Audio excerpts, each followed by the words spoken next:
আল্লাহ পাক রব্বুল আলামিন এজন্য বলেছেন লিয়াবলুয়াকুম আইয়ুকুম আহসানু আমালা। ও বান্দা, আমি দেখতে চাই তোমাদের ভিতরে কার আমলটা কত সুন্দর হয়।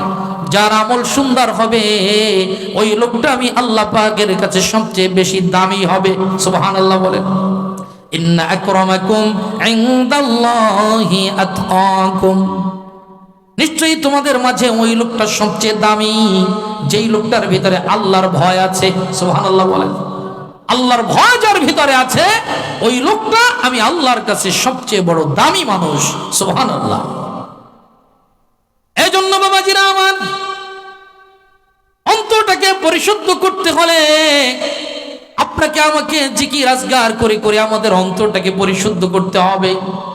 আমরা তো নামাজ পড়ি, নামাজের ভিতরে বিভিন্ন হিসাব নিকাশের কথা, বিভিন্ন খেয়াল দুনিয়াবি কার্যকলাপের কথা আমাদের মনে হয় কি হয় না? কি কথা বলেন? কি মনে হয় কি হয় না? বিভিন্ন ধরনের টেনশন নামাজের ভিতরে আমাদের চলে আসে। নামাজ শেষ করে কি করব, আজকে ব্যবসায় কত টাকা লাভবান হলাম, কত টাকা লস হলো, নামাজে দাঁড়াইয়া আমাদের এই সমস্ত হিসাব নিকাশের কথা মনে পড়ে। পড়ে কি পড়ে না? শুধু তাই না, নামাজে দাঁড়িয়েছি, একটা মশা যদি কামড় দেয় ওই নামাজের ভিতরে থাপ্পড় দিয়ে মশাও মারি আমরা। কি বলেন ঠিক কিনা? অথচ সাহাবায়ে কেরাম তারা নামাজ পড়তেন, আল্লাহ পাকের ইবাদত বন্দেগী করতেন। আল্লাহ পাক রব্বুল আলামিন বলেছেন, বান্দা তুমি আল্লাহ পাকের ইবাদত করো, আল্লাহ পাকের জন্য নামাজ পড়ো। কিভাবে?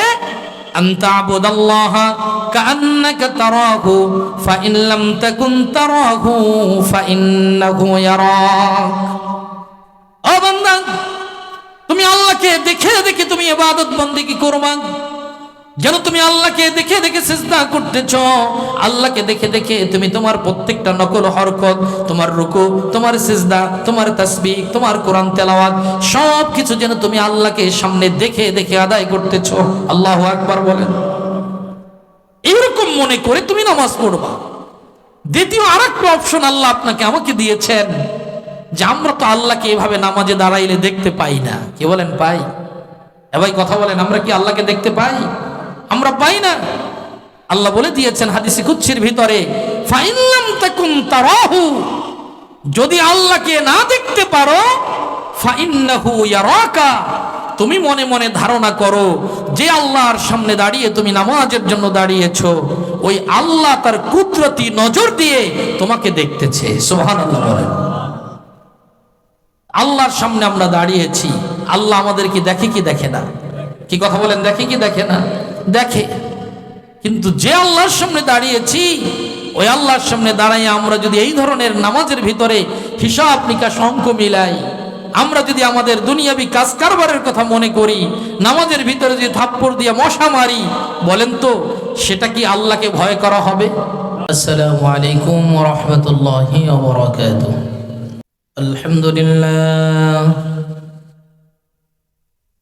আলহামদুলিল্লাহিল্লাযী হাদানা ইলা সিরাতিন মুস্তাকিম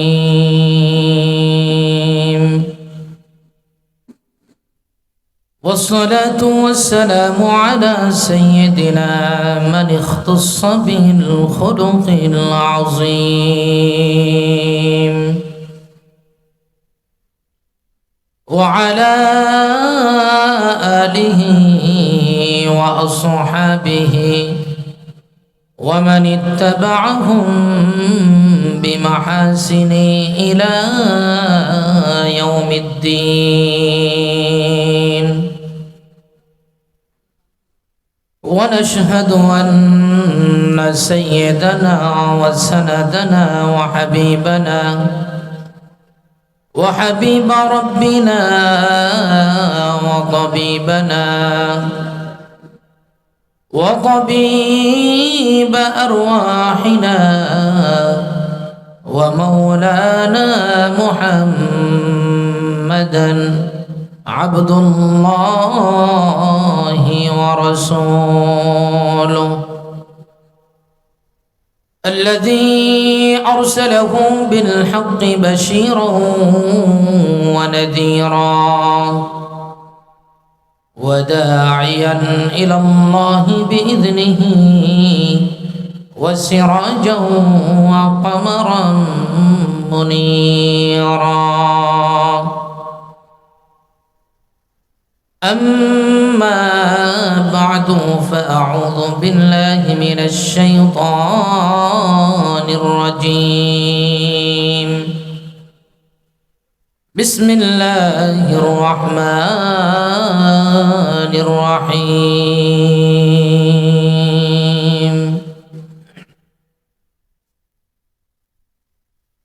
قد أفلح من تزكى وذكر اسم ربه فصلى بل تؤثرون الحياة الدنيا والآخرة خير وأبقى. وقال تعالى في آية أخرى وسارعوا إلى مغفرة من ربكم وجنة عرضها السماوات والأرض أعدت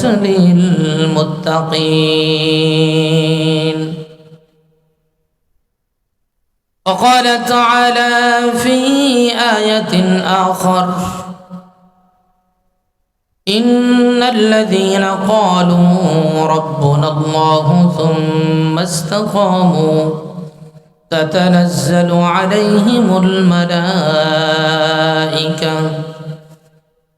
ألا تخافوا ولا تحزنوا وأبشروا بالجنة. وقال النبي صلى الله عليه وسلم ما رواه الترمذي عن أبي هريرة رضي الله تعالى عنه أنه قال قال رسول الله صلى الله عليه وسلم حجبت الجنة بالمكاره وحجبت النار بالشهوات أو كما قال عليه الصلاة والسلام. وقال تعالى في شان حبيبه ونبيه مخبرا وآمرا إن الله وملائكته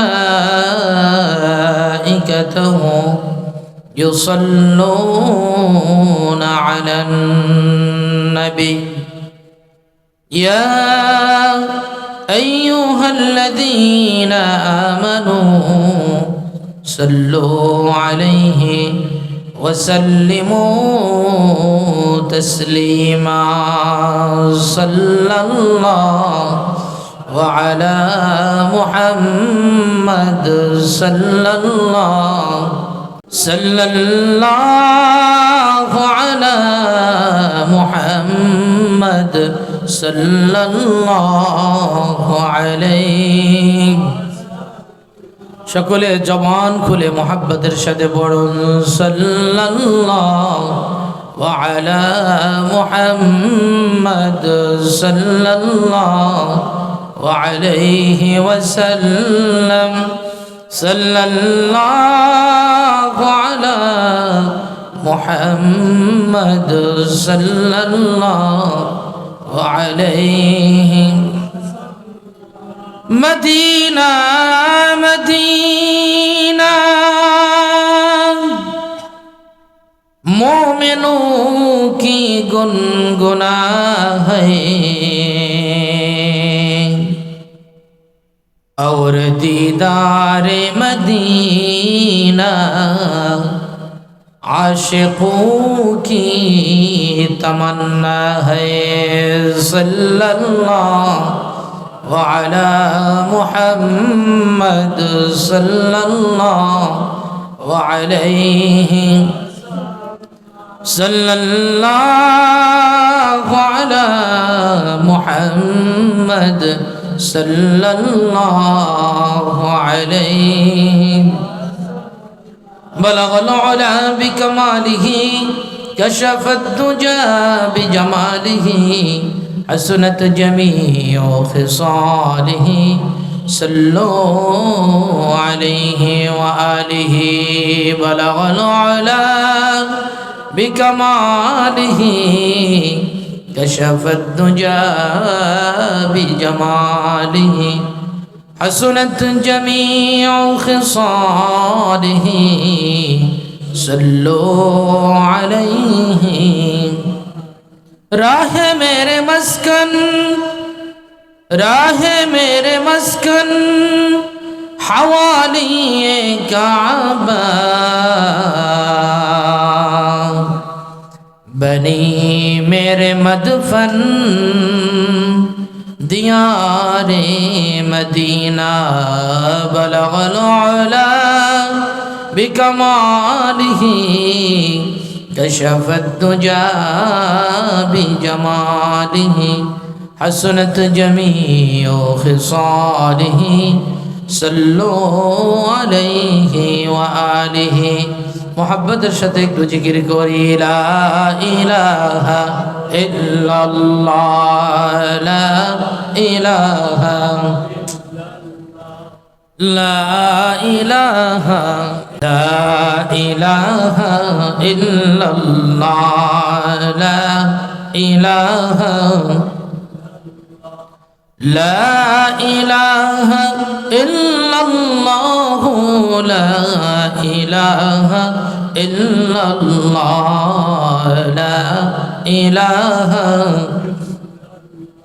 لا إله إلا الله لا إله পাখির গানে গানে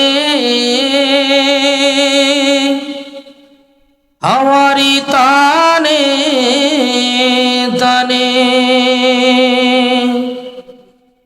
আল্লাহ নামের জিকির করে আল্লাহ নামের জিকির করে চাঁদ সিতারা লা ইলাহা লা ইলাহা ইল্লাল্লাহ লা ইলাহা لا إله إلا الله لا إله لا إله إلا الله محمد رسول الله صلى الله عليه وسلم معزز محترم ওয়াজিবুল ইহতিরাম জুল মজদি ওয়াল ইহতিশাম উত্তর পশ্চিম সোহাগ দল কেরামতিয়া জামে মসজিদের উদ্যোগে 2 দিন ব্যাপী বার্ষিক ওয়াজ মাহফিলের প্রথিতযশা সম্মানিত সভাপতি জনাব আলহাজ মোহাম্মদ শাহ আলম হাওলাদার সাহেব মাগরিবের নামাজের পর থেকে দীর্ঘ সময় পর্যন্ত ওলামায়ে কেরাম এখানে আলোচনা করেছেন।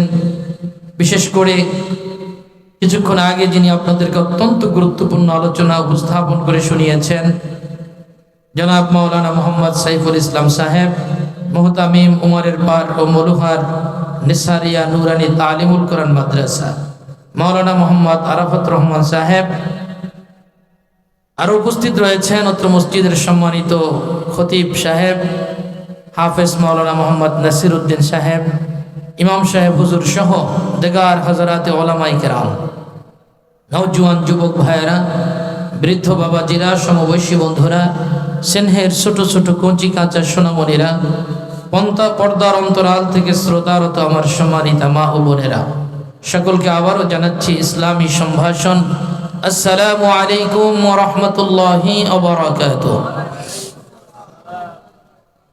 মহান আল্লাহ জাল্লা শানুহুর মহান আলিশান দরবারে অসংখ্য অগণিত শুকর এবং সুজুদ আদায় করছি যে মহান রব্বুল ইজ্জাত আল জালাল অত্যন্ত মায়া করে মহব্বত করে ভালোবেসে এই কনকনে শীতের মধ্য দিয়েও অত্র এলাকার হাজার হাজার মানুষগুলোর মধ্য থেকে বাছাই করে করে আল্লাহ পাকের পছন্দের মানুষগুলোকে এই জান্নাতের বাগান পর্যন্ত আসার মতো, বসার মতো, আমলের নিয়াতে দু একটি কথা শ্রবণ করার মতো সুযোগটুকু দান করেছেন। সেই মহামনিবের দরবারে আমরা কালেমাত শুকুর আদায় করে বলি আলহামদুলিল্লাহ। সম্মানিত হাজিরিন, আজকের এই মাহফিলে আসতে পেরে আমরা সবাই খুশি না বেজার? একটু কথা বলবেন বাবা, আমরা খুশি না বেজার? আল্লাহ পাক রব্বুল আলামিন আমাদেরকে তৌফিক দিয়েছেন, আল্লাহর সাহায্য রয়েছে বিধায় আমরা এখানে আসতে পেরেছি। কি বলেন, ঠিক কিনা? আল্লাহ যদি আমাদেরকে তৌফিক না দিতেন, হাজারো চেষ্টা করেও কিন্তু আমরা এখানে আসতে পারতাম? কি কথা বলেন, পারতাম না। যেমন আমাদের মতো এক শ্রেণীর ভাইয়েরা এলাকার মধ্যেই রয়েছে, বিভিন্ন গাল গপ্পে, গল্প গুজব, চায়ের দোকানে আড্ডা, বিভিন্ন ধরনের দুনিয়াবি কার্যকলাপের ভিতরেও রয়েছে। তাদেরকে আল্লাহ পাক রব্বুল আলামিন তৌফিক দেয় নাই বিধায় তারা আসতে পারে নাই। আপনাকে আমাকে আল্লাহ সুযোগ দিয়েছেন, এজন্য আসুন আমরা আরেকটু শুকর আদায় করে বলি আলহামদুলিল্লাহ। সম্মানিত হাজিরিন, শীতের ভিতরে আপনাদের অনেক কষ্ট হচ্ছে, মুরব্বী বাবাজিরা রয়েছেন, আপনাদের ধৈর্যের বিচ্যুতি ঘটার আগে ইনশাআল্লাহ আমি আমার আলোচনা সমাপ্ত করার চেষ্টা করব। আমার তৌফিক ইল্লা বিল্লাহ, সকলে বলি আল্লাহুম্মা আমিন। সম্মানিত হাজিরিন, মাহফিল কর্তৃপক্ষ আমাকে একটি বিষয় নির্ধারণ করে দিয়েছেন আত্মশুদ্ধি এবং তাকওয়া সম্পর্কে। আল্লাহ পাক রব্বুল আলামিন যদি তৌফিক দান করেন, নির্ধারিত বিষয়ের উপরে দু একটি কথা আলোচনা করব। আপনারা আমলের নিয়াতে শ্রবণ করবেন। আল্লাহ পাক রব্বুল আলামিন যেন আমাদের আজকের এই মাহফিলকে কামিয়াব করে, সকলে পড়ি আল্লাহুম্মা আমিন।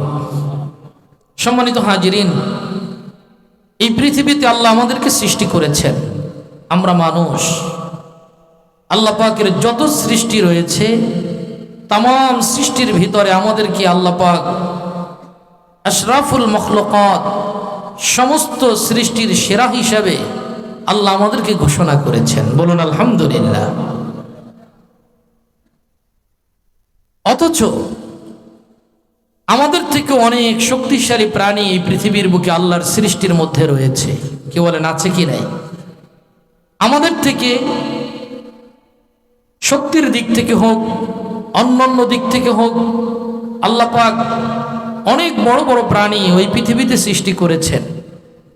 তাদেরকে আল্লাহ পাক শ্রেষ্ঠ বলেননি। আপনার আমার মতো একজন দুর্বল মানুষ, এদেরকে আল্লাহ পাক শ্রেষ্ঠ বলে ঘোষণা করেছেন। আসলে কেন এই শ্রেষ্ঠ বলে আল্লাহ আপনাকে আমাকে ঘোষণা করলেন? মূলত আমরা যদি সেই বিষয়টা বুঝতাম, তাহলে আমাদের পক্ষে কখনোই আল্লাহ পাকের বিরুদ্ধাচরণ করা, আল্লাহর হুকুমের বাহিরে চলা, এটা আমাদের পক্ষে সম্ভব হতো না।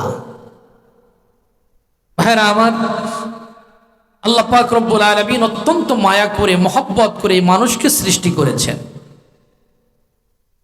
আপনারা জানেন, এই মানুষ সৃষ্টির আগে আল্লাহ পাক ফেরেশতাদের সাথে পরামর্শ করেছিলেন যে আমি মানুষ বানাতে চাই, আদম পাঠাতে চাই দুনিয়ার বুকে, তোমাদের মতামত কি?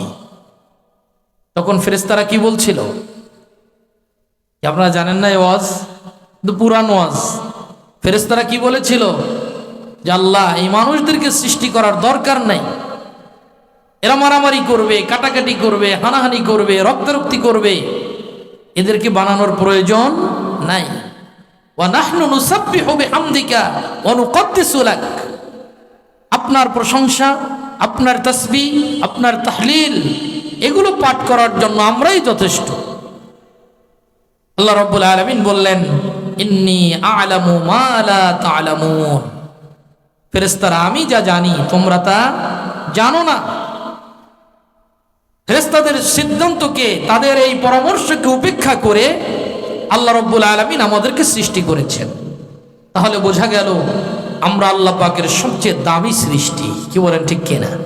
কি কথা বলেন, ঠিক কিনা? আল্লাহ পাকের সবচেয়ে দামি সৃষ্টি। এই দামি সৃষ্টিওয়ালা মানুষগুলো যদি তাদের দাম ঠিক রেখে আল্লাহর হুকুমের উপরে জীবনটাকে শেষ করতে পারে, ওই মানুষটাকে আল্লাহ পাক রব্বুল আলামিনের সবচেয়ে দামি জায়গা আল্লাহর জান্নাতের ভিতরে চিরদিনের জন্য আল্লাহ বাসস্থানের জায়গা করে দিবে। বলেন না সুবহানাল্লাহ। ভাইরা আমার, আল্লাহ পাক রব্বুল আলামিন যে দামি করে আপনাকে আমাকে সৃষ্টি করেছেন, এই দামি হওয়ার জন্য আমাদের কি করতে হবে, কি করণীয়? এই দামি হওয়ার জন্য এক নম্বরে আমাদের আত্মাটাকে পরিশুদ্ধ করতে হবে। আজকের আলোচ্য বিষয় এটাই, আত্মশুদ্ধি।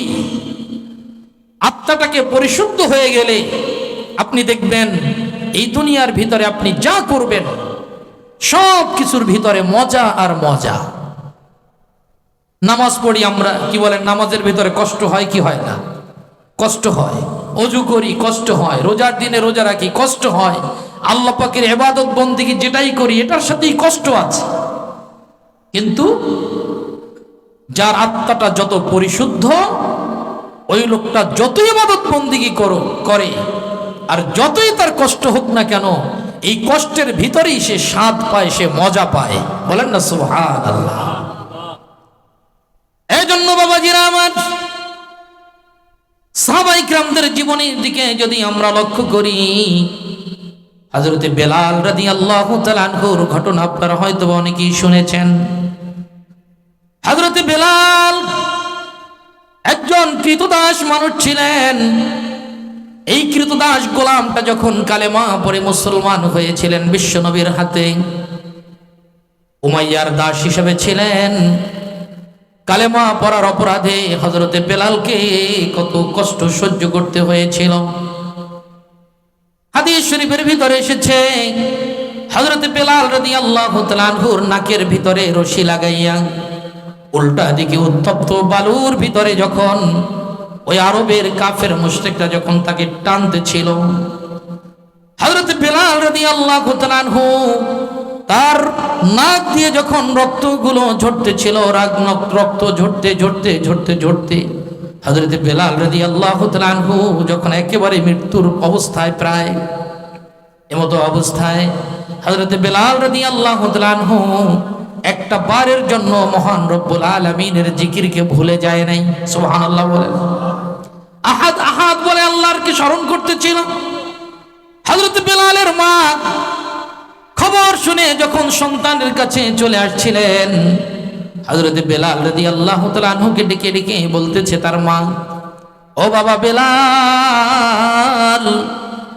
এত কষ্ট তোমার আমি দেখে সহ্য করতে পারি না, বাবা তুমি এই নামের জিকিরটাকে ছেড়ে দাও।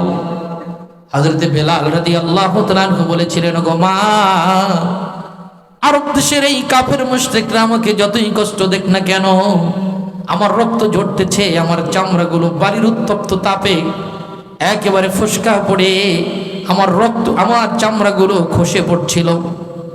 এই কষ্টের ভিতরেও যখন আমি আহাদ আহাদ বলে মহান রব্বুল আলামিনকে ডাক দেই, আমি আমার সমস্ত কষ্ট যন্ত্রণা ভুলে যাই, সব ভুলে যাই মা। অতএব এইটার ভিতরেই মজা, এইটার ভিতরেই স্বাদ।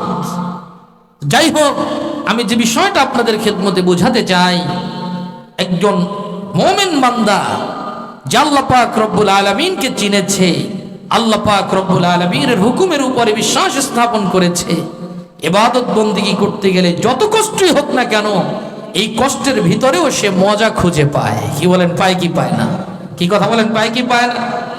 এজন্য ভাইরা আমার, আল্লাহ পাক রব্বুল আলামিন পবিত্র কোরআনুল হাকিমের ভিতরে বলে দিয়েছেন, قد أفلح من تزكى وذكر اسم ربه فصلى بل تؤثرون الحياة الدنيا والآخرة خير وأبقى। ও দুনিয়ার মানুষ শোনো, পৃথিবীর মধ্যে তোমরা সবচেয়ে উত্তম জাতি। যেই লোকটা উত্তম জাতি হতে চায়, তার উত্তমতাকে বজায় রাখতে চায়, আল্লাহ পাক রব্বুল আলামিনের ঘোষণা হলো, قد أفلح من تزكى। ওই লোকটাই সফল কাম, ওই লোকটাই কামিয়াব, যেই লোকটা তার আত্মাটাকে পরিশুদ্ধ করেছে। ওই লোকটার জন্য দুনিয়া আখিরাত উভয় জগতে সফলতা। সুবহানাল্লাহ বলেন, আরো জোরে বলেন না সুবহানাল্লাহ। উভয় জগৎ, দুনিয়া এবং আখিরাত, উভয় জগতে তার সফলতা এনে দিবেন কে? কি কথা বলেন, এনে দিবেন কে? আল্লাহ। কার ঘোষণা? আল্লাহর ঘোষণা। কদ আফলাহা মান তাযাক্কা, যে লোকটা আত্মাটাকে পরিশুদ্ধ করলো সেই লোকটা সফলতার দ্বার প্রান্তে পৌঁছে গেল। ওয়া যাকারা ইসমা রাব্বিহি ফাসাল্লা, আত্মাটাকে পরিশুদ্ধ করতে হলে তার বিভিন্ন ঔষধ সেবন করতে হবে, বিভিন্ন কাজ কারবার করতে হবে। আল্লাহ পাক রব্বুল আলামিন এক নম্বরই বলে দিয়েছেন ওয়া যাকারা ইসমা রাব্বিহি, আত্মাটাকে পরিশুদ্ধ করতে হলে এক নম্বর দাওয়া হলো, এক নম্বর মেডিসিন হলো আল্লাহ পাকের জিকির। বলেন না সুবহানাল্লাহ। আল্লাহর জিকির, এইটার মাধ্যমে আত্মাটা পরিষ্কার হয়। হাদিস শরীফের ভিতরে এসেছে, রাসূল পাক সাল্লাল্লাহু আলাইহি ওয়াসাল্লাম বলেন, লিকুল্লি শাইইন সিকালা ওয়া সিকালাতুল কুলুবি যিকরুল্লাহ, প্রত্যেকটা বস্তু পরিষ্কার করার আলাদা আলাদা যন্ত্র আছে, আলাদা আলাদা মেডিসিন আছে, ঔষধ আছে। কি বলেন ভাই, আছে কি নাই? জামা আমরা পরি, পোশাক পরিচ্ছেদ আমরা ব্যবহার করি, এগুলো ময়লাযুক্ত হয়ে গেলে আমরা সাবান সোটা এগুলো ব্যবহার করি। কি বলেন, করি কি করি না? আবার যে লোহার দা, কুঠার, খোমতা, এই সমস্ত বিষয়গুলো আমরা ব্যবহার করি, ওগুলো যদি মরিচা পড়ে যায়, জং ধরে যায়, এইটাকে আমরা কামারের কাছে নিয়ে র‍্যাপ দিয়ে ঘষে পাইন দিয়ে এরপরে আমরা এটাকে পরিষ্কার করি, মরিচা দূর করে এটাকে ধারালো অস্ত্র হিসেবে আমরা ব্যবহার করি। কি বলেন, করি কি করি না? এটাও আলাদা একটা যন্ত্র। আল্লাহর হাবিব বলেন ওয়া সিকালাতুল কুলুবি যিকরুল্লাহ, মানুষ যখন গুনাহের কাজ করে, এই গুনাহের কাজ করতে করতে করতে করতে তার অন্তরের ভিতরে দাগ লেগে যায়। যতই গুনাহের কাজ বাড়তে থাকে তার এই কলবটাও ময়লাচ্ছাদিত হতে থাকে, ময়লা আবৃত হতে থাকে। এই কলবটাকে আপনি সাবান দিয়ে কি পরিষ্কার করতে পারবেন? ভাই কথা বলেন, পারবেন? পারবেন না। কামারের ওই রাত দিয়ে ঘষেও আপনি কলবটাকে পরিষ্কার করতে পারবেন না। আপনার ওই কলবটাকে পরিষ্কার করার মেডিসিন হলো, আল্লাহ নবী বলেছেন সিকালাতুল কুলুবি যিকরুল্লাহ, আল্লাহ পাকের জিকিরের মাধ্যমে বান্দার অন্তরটা পরিষ্কার হয়ে যায়। বলেন না সুবহানাল্লাহ। অন্তর পরিষ্কার আমরা কেন করব? আল্লাহ পাক রব্বুল আলামিন সূরাতুল মুলকের ভিতরে বলে দিয়েছেন, তাবারাকাল্লাযী বিয়াদিহিল মুলক ওয়া হুয়া আলা কুল্লি শাইইন কাদির, আল্লাযী খালাকাল মাউতা ওয়াল হায়াতা লিয়াবলুয়াকুম আইয়ুকুম আহসানু আমালা। বলেন না সুবহানাল্লাহ। ও দুনিয়ার মানুষ শোনো, আল্লাহ রাব্বুল আলামিন বলতেছেন আল্লাযী খালাকাল মাউত, আল্লাহ পাক রব্বুল আলামিন তোমাদের জন্য মৃত্যুকে সৃষ্টি করেছেন। কি সৃষ্টি করেছেন? কথা বলেন না, কি সৃষ্টি করেছেন? আল্লাযী খালাকাল মাউতা, যিনি মৃত্যু সৃষ্টি করেছেন, ওয়াল হায়াতা, এরপরে আল্লাহ পাক জীবন সৃষ্টি করেছে। বলেন না সুবহানাল্লাহ। জীবন মরণ এর সৃষ্টিকর্তা কে? কথা বলেন, সৃষ্টিকর্তা কে? আল্লাহ। কেন সৃষ্টি করেছেন? লিয়াবলুয়াকুম আইয়ুকুম আহসানু আমালা, আল্লাহ তোমাদেরকে পরীক্ষা করতে চান, যাচাই বাছাই করতে চান, তোমাদের মধ্যে কার আমলটা কত সুন্দর হয়। সুবহানাল্লাহ বলেন, কার আমলটা কত সুন্দর, এইটা আল্লাহ পরীক্ষা নিবেন। যার আমলটা সুন্দর হবে ওই লোকটার মর্যাদা আল্লাহ রাব্বুল আলামিনের কাছে বেশি হয়ে যাবে। বলেন না সুবহানাল্লাহ। ভাইরা আমার, আয়াতের ভিতরে আল্লাহ পাক রব্বুল আলামিন প্রথমে বলেছেন আল্লাযী খালাকাল মাউতা, আল্লাহ তোমাদের জন্য মৃত্যুকে সৃষ্টি করেছেন। এরপরে বলেছেন ওয়াল হায়াতা, জীবন সৃষ্টি করেছেন। আমরা জানি আগে আমাদের জীবন, এরপরে মরণ। কি বলেন, ঠিক না? কি আগে জীবন নাকি আগে মরণ? কি কথা কন? জীবন আগে না, এরপরে মরণ না? কিন্তু আল্লাহ কোরআনের আয়াতের ভিতরে বলেছেন আল্লাযী খালাকাল মাউতা, আগে মরণ। ওয়াল হায়াতা, এরপরে জীবন। এখানে মুফাসসিরিন কিরাম তারা তাফসীর করতে গিয়ে বলেছেন যে মানুষের হায়াতি জিন্দেগিতে সে যে যে অবস্থায় থাকুক না কেন, যে যে পেশার সাথে নিয়োজিত থাকুক না কেন, যে যে কাজ কারবারের সাথে জড়িত থাকুক না কেন, সর্ব অবস্থায় তাকে এই মৃত্যুটাকে স্মরণ রাখতে হবে। মৃত্যুর কথা স্মরণ রাখে যেন বান্দা, এই জন্য আল্লাহ আগেই, জীবনের আগেই আল্লাহ মৃত্যুর কথা বলে বান্দাকে স্মরণ রাখতে বলে দিয়েছে। বলেন না সুবহানাল্লাহ। পৃথিবীর সব বিষয়ের ভিতরে ইখতিলাফ থাকলেও, মতানৈক্য থাকলেও, মৃত্যু নিয়ে কি কোনো দ্বিধা, সংশয়, সন্দেহ আছে? কি কথা বলেন, সন্দেহ আছে? এটা কেউ স্বীকার করে না। এমন একটা বিষয় যেটা কারো স্বীকার করার কোনো সুযোগ নাই, তার নাম হলো মৃত্যু।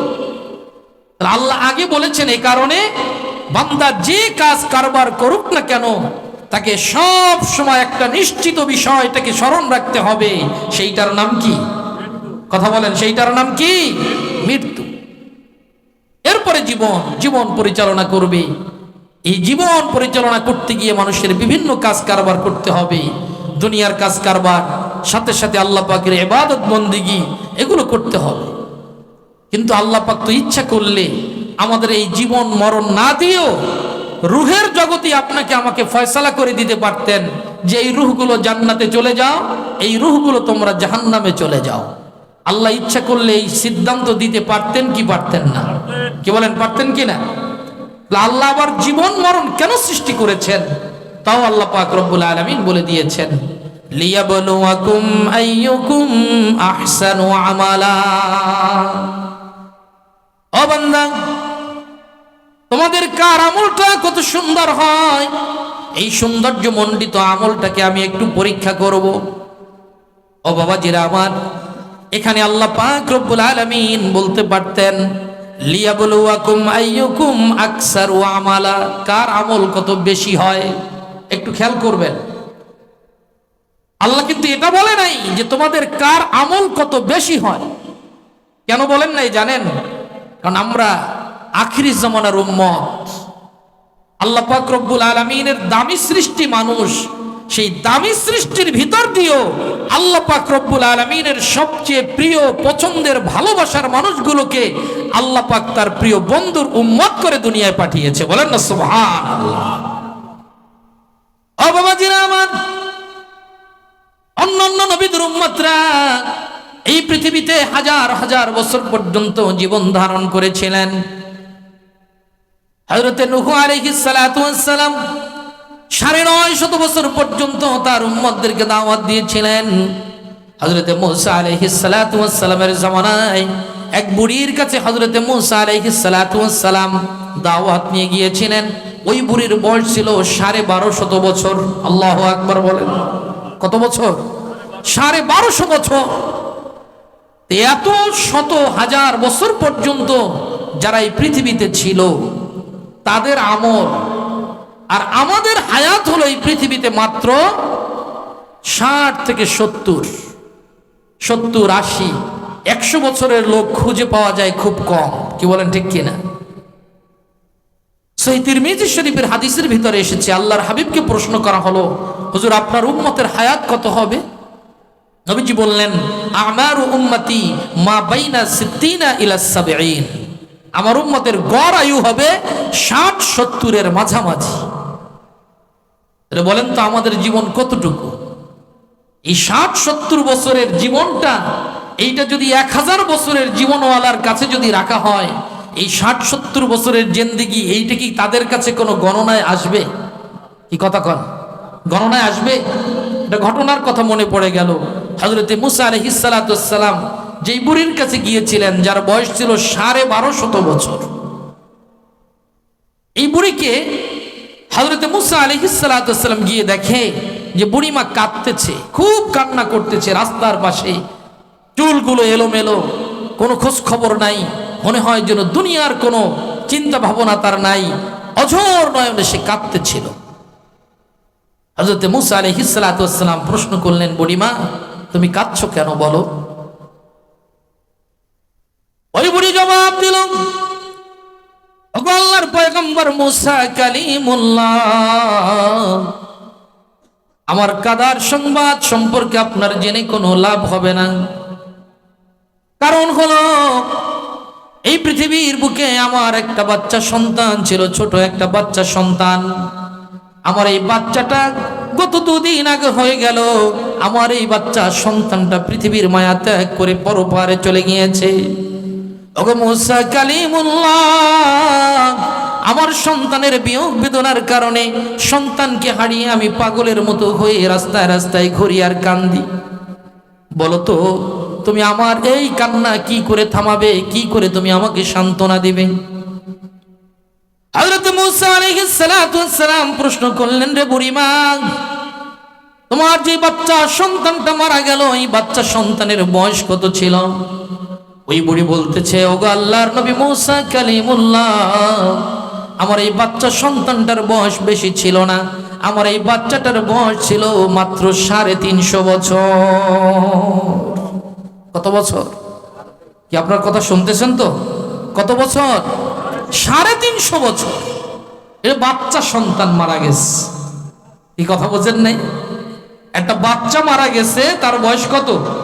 350 বছর।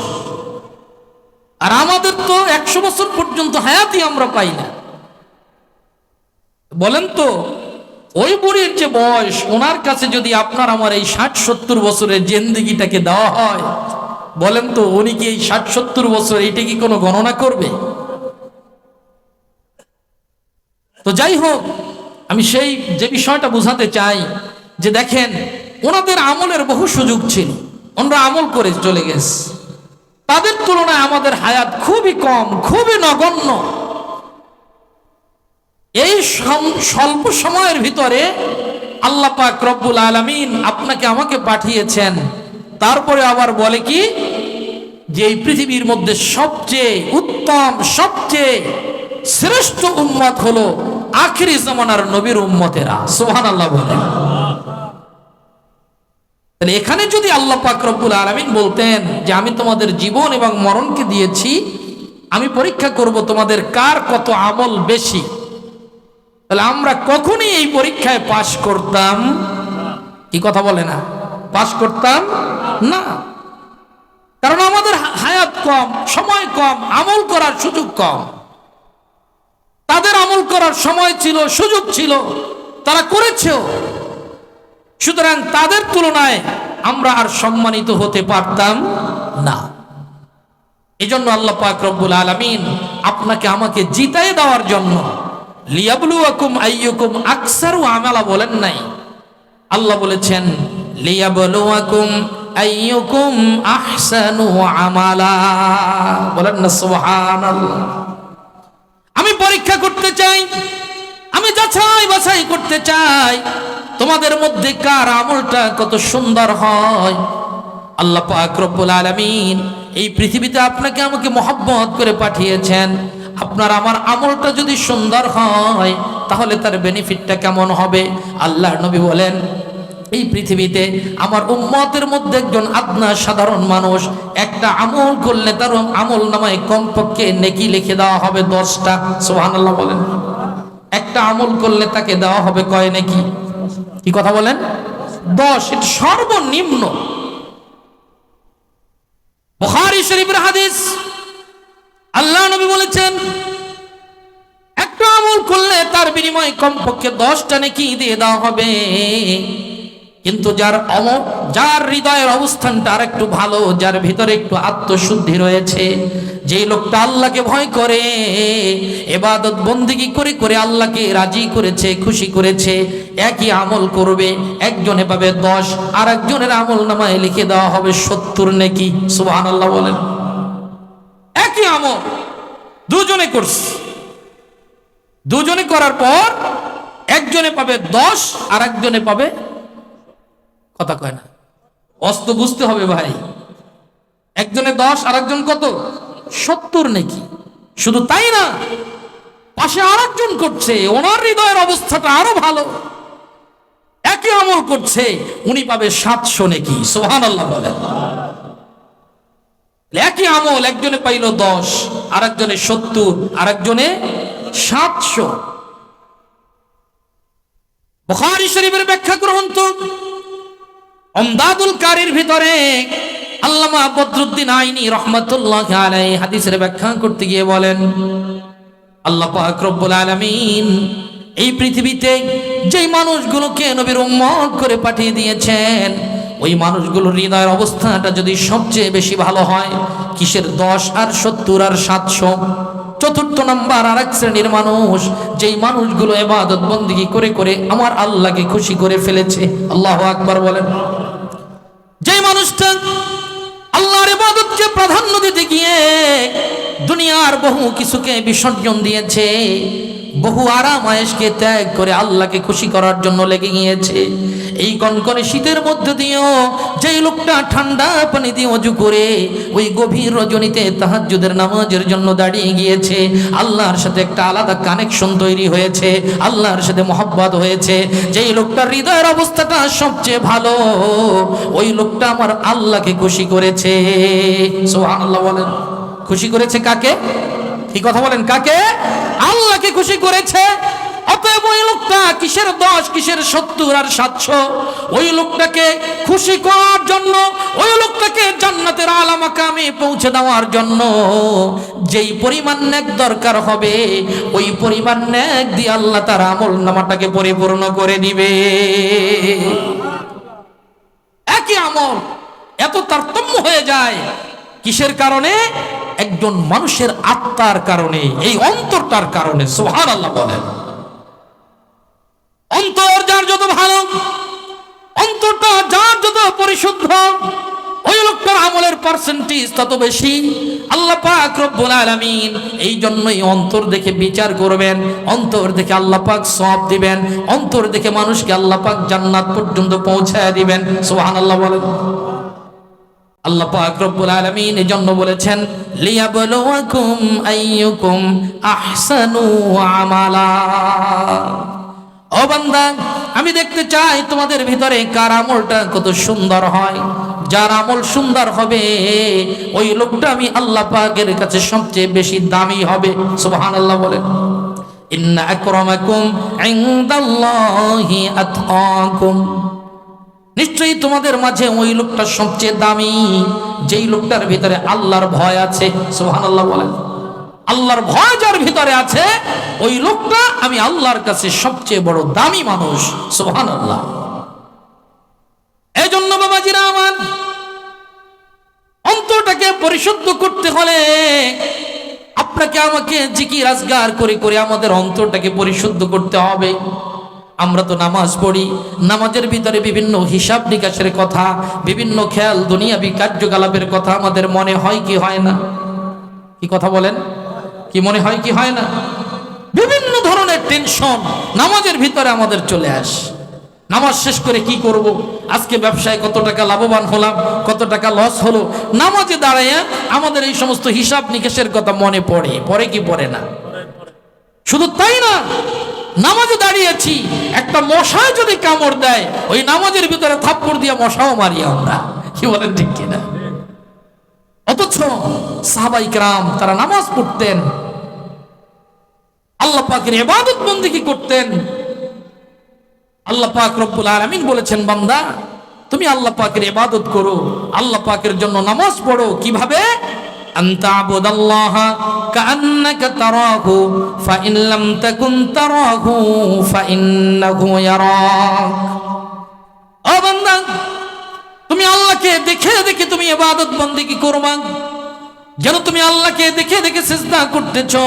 আল্লাহকে দেখে দেখে তুমি তোমার প্রত্যেকটা নকল হরকত, তোমার রুকু, তোমার সিজদা, তোমার তাসবিহ, তোমার কোরআন তেলাওয়াত, সব কিছু যেন তুমি আল্লাহকে সামনে দেখে দেখে আদায় করতেছ। আল্লাহু আকবার বলেন। এইরকম মনে করে তুমি নামাজ পড়বা। দ্বিতীয় আরেকটা অপশন আল্লাহ আপনাকে আমাকে দিয়েছেন, যে আমরা তো আল্লাহকে এভাবে নামাজে দাঁড়াইলে দেখতে পাই না। কি বলেন, পাই? ভাই কথা বলেন, আমরা কি আল্লাহকে দেখতে পাই? আমরা পাই না।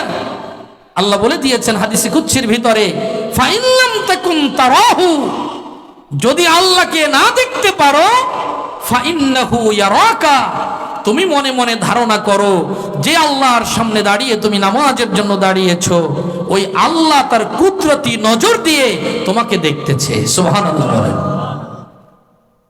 আল্লাহর সামনে আমরা দাঁড়িয়েছি, আল্লাহ আমাদেরকে দেখে কি দেখে না? কি কথা বলেন, দেখে কি দেখে না? দেখে। কিন্তু যে আল্লাহর সামনে দাঁড়িয়েছি, ওই আল্লাহর সামনে দাঁড়াইয়া আমরা যদি এই ধরনের নামাজের ভিতরে হিসাব নিকাশ অঙ্ক মিলাই, আমরা যদি আমাদের দুনিয়াবি কাজ কারবারের কথা মনে করি, নামাজের ভিতরে যদি থাপ্পড় দিয়ে মশা মারি, বলেন তো সেটা কি আল্লাহকে ভয় করা হবে? কি কথা বলেন, ভয় করা হবে? দুনিয়ার একজন রাজার কাছে, বাদশার দরবারে গেলেই তো একজন মানুষ ভয়ে অস্থির।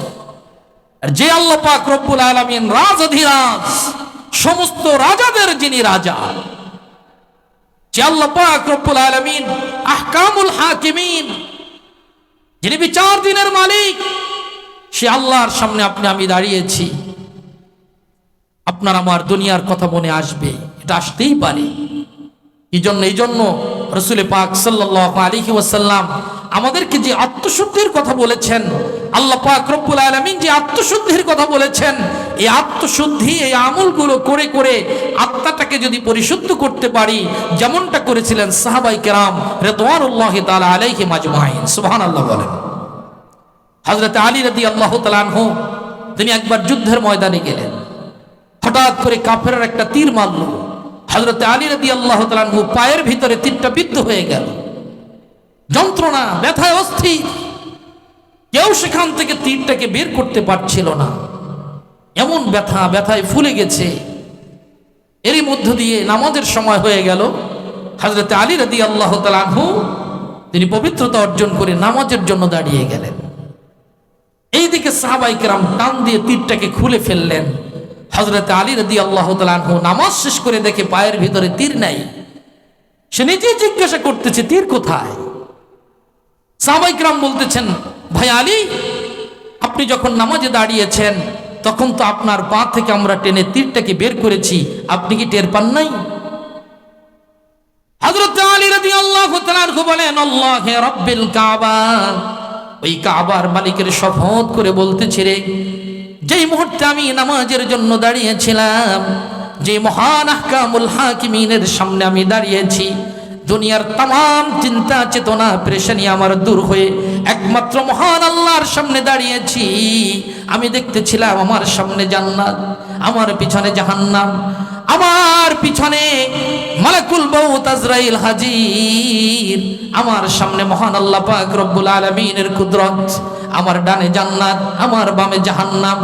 আমি যদি একটা চুল পরিমাণ দুনিয়ার চিন্তার ভিতরে ঢুকে যাই, এই মুহূর্তে যদি মালাকুল মউত আমাকে জানটাকে কবজ করে ফেলে, আমার নামাজটা যদি কবুল না হয়, তাহলে তো আমি বাম দিকে জাহান্নামের ভিতরে পড়ে যাব। আর যদি সেই মহান মালিকের সামনে দাঁড়িয়ে সুন্দরভাবে আমি আমার নামাজটাকে আদায় করে নিতে পারি, আমি আমার ডান দিকে জান্নাতবাসী হয়ে যাব। এই চিন্তাটা যখন আমার মাথার ভিতরে এসেছে, আল্লাহর কসম করে রে বাবা, আমার পা থেকে কখন তীরটা তোমরা টেনে টেনে বের করেছাও, আমি এক বিন্দু মাত্র টেরও পাই না। কেমন নামাজ ছিল সাহাবায়ে কেরামদের! হক্কানি ওলি আউলিয়া, পীর মাশায়েখ, বুজুর্গানে দ্বীন, যারা আল্লাহর ওলি হয়েছেন, যারা বন্ধু হয়েছেন, তারাও তো এরকম তাদের আত্মাটাকে পরিশুদ্ধ করে তারা আল্লাহর প্রিয় হয়েছেন, আল্লাহর বন্ধু হতে পেরেছে। বলেন না সুবহানাল্লাহ। এই জন্য বাবাজিরা আমার, আত্মাটাকে পরিশুদ্ধ যে যতটুকু করতে পারবো, আমাদের আমলের পার্সেন্টেজ, আমাদের আমলটা তত সুন্দর হবে। যার আমল যত সুন্দর হবে, আমরা আমার আল্লাহর কাছে ততটা প্রিয় হব। কি বলেন, ঠিক কিনা? কথা বলেন, ঠিক কিনা? এই জন্য আমাদেরকে আত্মশুদ্ধি করতে হবে। দুনিয়ায় যে যতদিন থাকবো, আমরা দুনিয়ার কাজ কারবার করি ঠিক, সর্বক্ষেত্রে আমরা আল্লাহকে স্মরণ করব। আমরা যদি আল্লাহকে স্মরণ রাখতে পারি, তাহলে দেখবেন আমরা কিন্তু আস্তে আস্তে করে গুনাহের কাজ, দুনিয়াবি অনর্থক কাজ, এগুলো আমাদের থেকে কমে যাবে। এজন্য আমাদেরকে বেশি বেশি আল্লাহর স্মরণ, জিকির, আজকার, ইস্তেগফার এগুলো করে করে আমাদের আত্মাটাকে পরিশুদ্ধ করতে হবে। কি বলেন, ঠিক কিনা? এজন্য ভাইয়েরা আমার, আমি আপনাদেরকে বেশি সময় নষ্ট করব না। আমি আমার আজকের এই নির্ধারিত বিষয় আত্মশুদ্ধির উপরে দু একটি কথা বললাম। আশা করি ইনশাআল্লাহ যদি একজন মানুষ এই কথাগুলোর উপরে চলে, আমরা যদি আমাদের আত্মাটাকে পরিশুদ্ধ করে আমরা যদি এই পৃথিবী থেকে যেতে পারি, তাহলে আমরা হব আল্লাহ পাকের চিরস্থায়ী জান্নাত, সবচেয়ে দামি জায়গা, সেই জান্নাতের মালিক। সুবহানাল্লাহ বলেন। দুনিয়ার একটু সামান্য জায়গার জন্য আমরা কত দ্বন্দ্ব করি। 1 ইঞ্চি জায়গার জন্য ভাই ভাই দ্বন্দ্ব আছে কি নাই? কি কথা বলেন, আছে কি নাই? ভাই ভাই দ্বন্দ্ব, বাবা ছেলে দ্বন্দ্ব, কত ধরনের দ্বন্দ্ব চলতেছে সামান্য 1 খণ্ড জায়গা নিয়ে, 1 ইঞ্চি 1 ফুট জায়গা নিয়ে। অথচ আল্লাহ পাক রব্বুল আলামিনের জান্নাতের যেই জায়গা, সেই জায়গার দাম কত? কি বলেন, আপনাদের জানা আছে সেই জান্নাতের দাম কত? জান্নাতের সামান্য 1 টুকরা জায়গা, জায়গা তো দূরের কথা, ওই জায়গার সামান্য একটা ঘাস, এই ঘাসটাও যদি দুনিয়ার মধ্যে এনে এই দুনিয়ার দরে যদি বিক্রি করা হয়, সমগ্র পৃথিবী, এই রকমের 7টা পৃথিবী বানায়ও যদি বিক্রি করে দেওয়া হয়, তারপরও জান্নাতের সামান্য একটা চাবুক ধোয়ার জায়গা, ওই জায়গার সমপরিমাণ দাম হবে না। সেই জায়গা, সেই দামি জায়গাটাকে আল্লাহ পাক রব্বুল আলামিন আপনাকে আমাকে চিরদিনের জন্য মালিক বানায় দিবে। দুনিয়ার সম্পদের আমরা মালিক হয়েছি, এটা কি আমরা চিরদিনের জন্য মালিক হতে পারবো? চিরদিনের জন্য মালিকানা থাকবে আমাদের? আমাদের মালিকানা থাকবে না বাবা। চক্ষু বন্ধ হয়ে গেলে সাথে সাথে সর্বপ্রথম আপনাকে আমাকে বিদায় দিয়ে চলে যাবে আমাদের সম্পদ। কি বলেন, ঠিক কিনা? সাথে সাথে বিদায়। অতএব যেই জিনিসটার জন্য আমরা এত মারামারি, কাটাকাটি, দ্বন্দ্বাদ্বন্দ্ব এগুলো করি, সেটাই আপনাকে আমাকে ছেড়ে চলে যাবে। আর জান্নাতের মালিক যদি কোনো মানুষ হতে পারে, এইটার কোনো মেয়াদ নাই যে 10 বছর, 20 বছর, 50 বছর, 100 বছর সে ভোগ দখল করবে, এরপরে এর মালিকানা অন্যে নিয়ে যাবে, এরকম কোনো নির্ধারিত মেয়াদ নাই। সুতরাং এই জান্নাতের মালিকানা যদি কার একবার আসে, অনাদি অনন্তকাল পর্যন্ত আল্লাহ পাক রব্বুল আলামিন তাকে মালিক বানায় দিবে। বলেন না সুবহানাল্লাহ। জন্য আসুন আমরা আল্লাহ পাক রব্বুল আলামিনকে ভয় করে নিজেদের আত্মাটাকে পরিশুদ্ধ করে আমরা যেন আমাদের সামনের জীবনগুলোকে সুন্দরভাবে গঠন করে আল্লাহ পাক যেই পরীক্ষার জন্য আমাদেরকে পাঠিয়েছেন, লিয়াবলুয়াকুম আইয়ুকুম আহসানু আমালা, আল্লাহ দেখতে চান তোমাদের কার আমলটা কত সুন্দর হয়, আর আমরা আমাদের আমলটাকে যেন সুন্দর করে আল্লাহ পাকের প্রিয় বান্দা হয়ে, আল্লাহ পাকের মেহমান হয়ে দুনিয়া থেকে যেতে পারি। আল্লাহ সেই তৌফিক আমাদের সকলকে দান করুক। সকলে বলেন আমিন। মুহাব্বতের সাথে একটু দরুদ শরীফ পড়েন। সাল্লাল্লাহু আলা মুহাম্মদ সাল্লাল্লাহু আলাইহি। আশিক যারা কান্দে তারা, আশিক যারা কান্দে তারা, নবী নবী বলিয়া ঘুমের ঘরে দাও গো দেখা, ইয়া মুহাম্মদ মুস্তাফা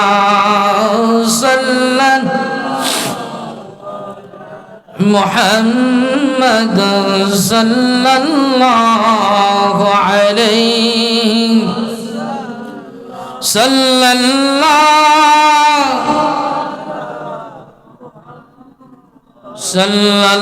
সাল্লাল্লাহু আলাইহি। মোদের নবী শ্রেষ্ঠ নবী, তুলনা যার নাই, এসো সবে দাঁড়াইয়া সালাম জানাই, ইয়া নবী সাল্লাল্লাহু আলাইকা, ইয়া রাসূল সালাম আলাইকা, ইয়া হাবিব সালাম আলাইকা, সালাওয়াত عليك يا رسول الله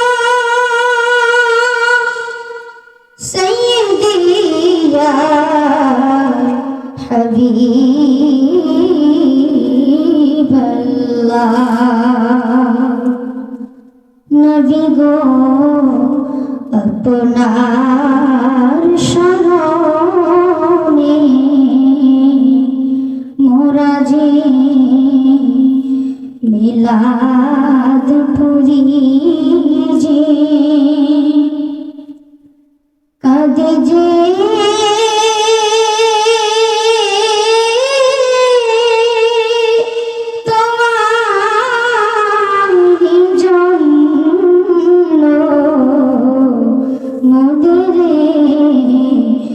একবার দেখা দাও ইয়া নবী সাল্লাল্লাহু আলাইকা ইয়া রাসূল সাল্লাল্লাহু আলাইকা ইয়া হাবিব সালামু আলাইকা সাল্লাল্লাহু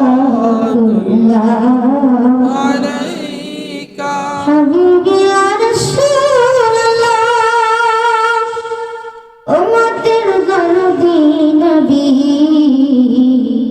يا حبيب الله مدينار পানে চাহিয়া মোরা খাদিজে মিলাদ পড়িয়া দেখা দে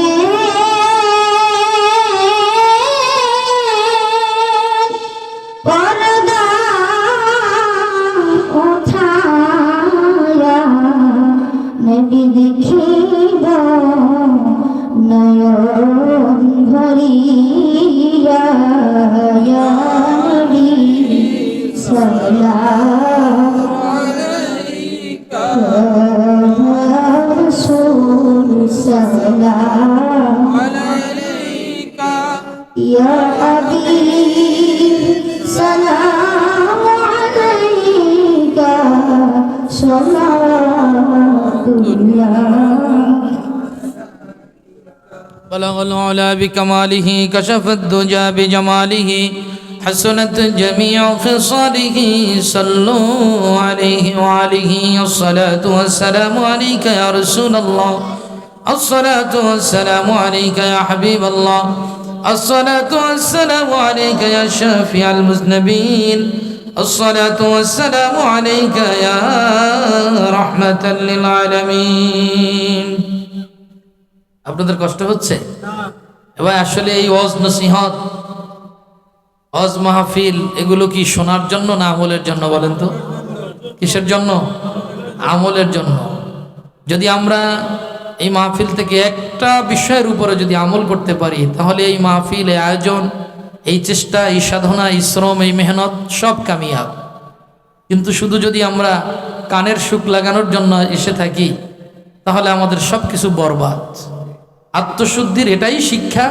আমরা যা কিছু করব একমাত্র আল্লাহর রাজি খুশির জন্য করব এবং আমলের নিয়াতে করব কি বলেন ঠিক কিনা যতটুকু আলোচনা করলাম আমাকে সহ আপনাদের সকলকে আল্লাহ পাক রব্বুল আলামিন আমল করার তৌফিক দান করুক সকলে বলেন আমিন এখনই দোয়া হবে সকলেই সকলের জন্য দোয়া করবেন বিশেষ করে এলাকার যত মুর্দেগান রয়েছে আমাদের আব্বা আম্মা দাদা দাদি নানা নানি আত্মীয় স্বজন আপনজন